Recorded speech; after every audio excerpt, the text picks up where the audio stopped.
Hello everybody and welcome back to Red Eagle Politics. Make sure you guys like this video down below and subscribe to the channel if you are new.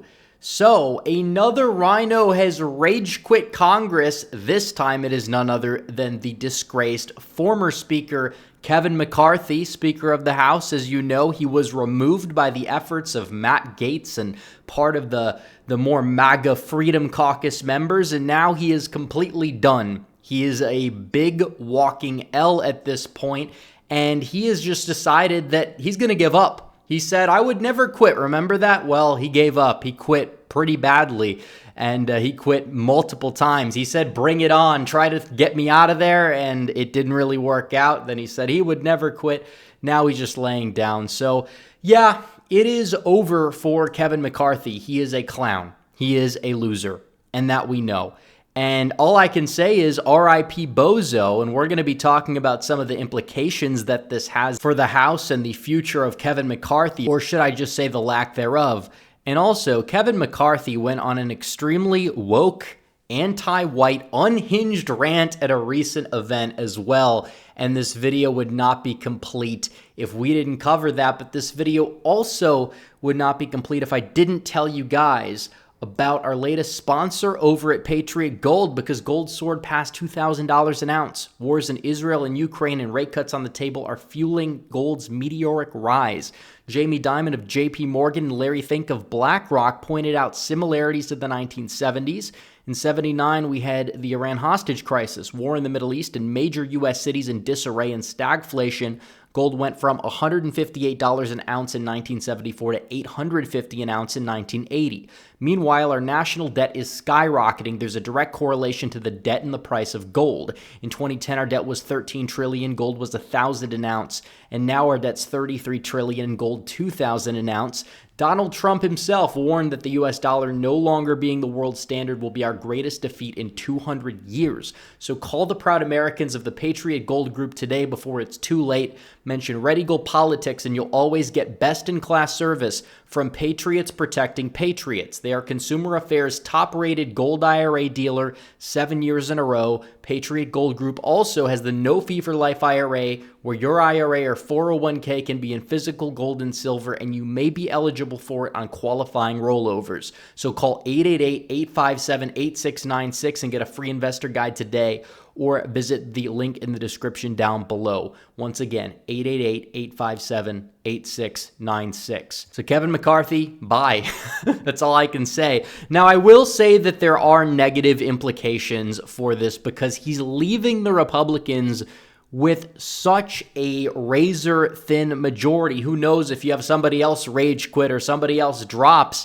I mean, Democrats could possibly take back the House. It's still a long shot, but before 2024, given how this is working, obviously there's going to be a special election. It's not likely to happen. Republicans are going to win that because it is a very, very Republican district. David Giglio, hopefully he gets the nomination. If he gets it, that would be awesome because he will be a very good congressman and a massive upgrade for Kevin McCarthy. And it's like the Trump curse, or I guess in this case, the MAGA curse, because it's a little bit bigger than Donald Trump, and the Matt Gaetz curse, I guess you could say. It lives on. It lives on, and it got Kevin McCarthy because he decided to just rage quit. He's out. He's going to be out by the end of the year. There's going to be a special election, and it just shows that the guy just couldn't take an L. He's taken way too many, and now he has taken another. And this is the same guy who recently went behind the scenes and tried to whip votes on his way out, knowing he wouldn't be in Congress, to try to get them to throw George Santos out of Congress and to get him out of there and expel him. And it's very selfish knowing that the majority is as thin as it is. So first of all, he knows he's going to quit, and he's also trying to take out somebody in Congress who may have a little bit of an interesting past, but also has one of the better voting records, knowing that that seat probably is going to flip Democrat because it's a heavily Biden seat that George Santos won, mainly because of Lee Zeldin's efforts carrying him over, but also because nobody really knew about the stuff. And it is true that when you have these special elections, I know New York is moving right, but still, and there's like some sort of scandal, whether you think the scandal's legitimate or not, usually it bounces back in the opposite party. You look at how Anthony Weiner's seat that was in deep blue New York City, it flipped Republican in 2011. Republicans underperformed, for example, in Nebraska's first special election last year, where the outgoing Republican had some corruption scandals. So either way, what he's trying to do is he's just trying to stab his own party in the back. And then he goes on this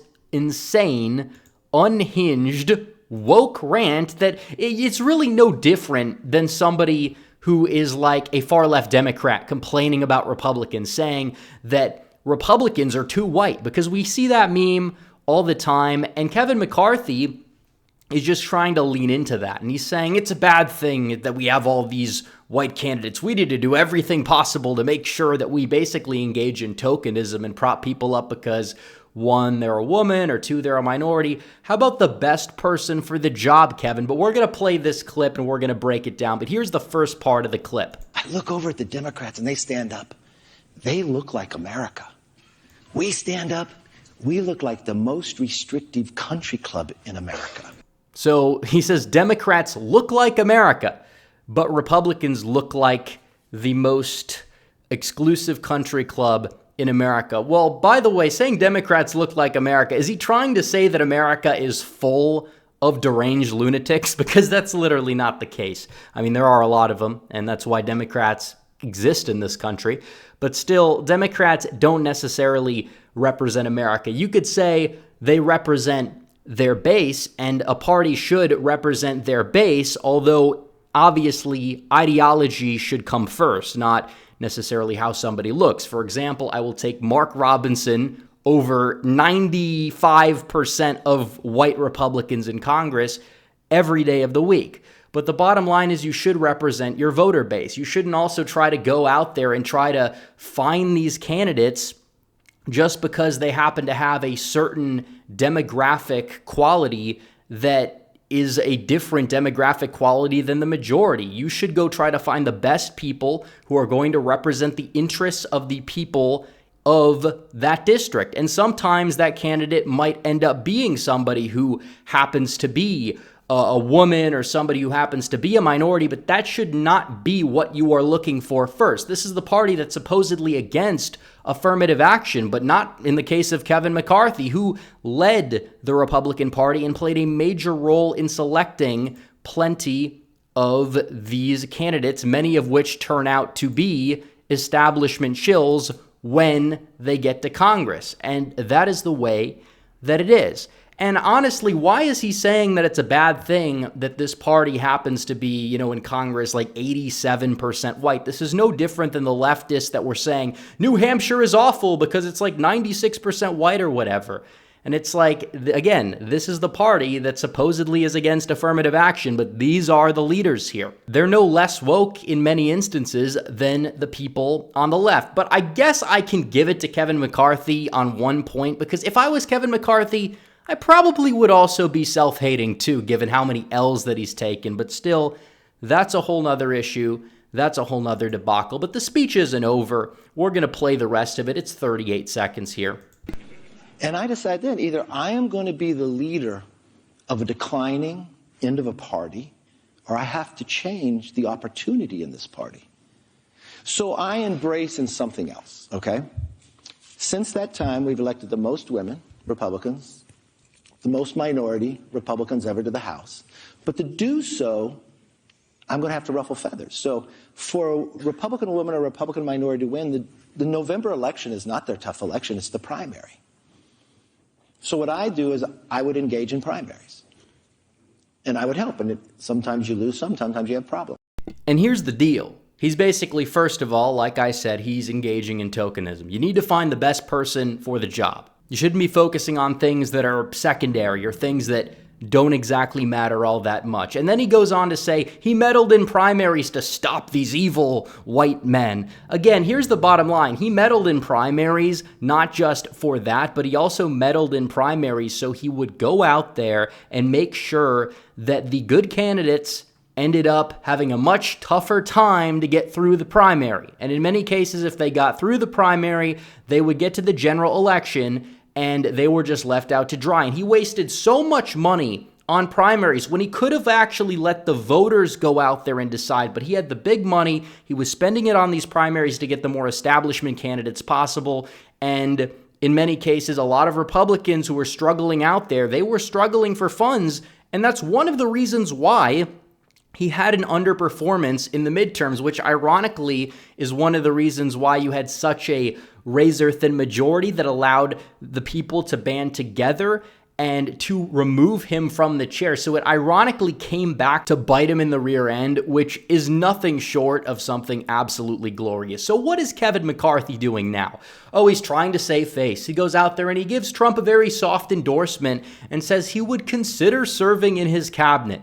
Now, here's the deal, Kevin. This is a piss-poor attempt to save face and nothing else. Trump is aware now that McCarthy sucks. He's aware the base doesn't like him. McCarthy is not likely going to be rewarded with anything. McCarthy isn't fit to flip burgers for Chris Christie. He's not. He's not fit to be a 3-star Uber driver. How the hell is he fit to be in Trump's cabinet? He's not. He's an idiot. He's a moron. I mean, the guy will likely instead become a lobbyist. He's going to contribute to the Swamp Uniparty. And that's exactly what he did when he was Speaker of the House. He failed to live up to the demands that he agreed to, and then Matt Gaetz did the right thing and got him removed. And that's the way it is. Mike Johnson may not be 100% perfect, but he's squeezing a lot of blood out of a rock right now.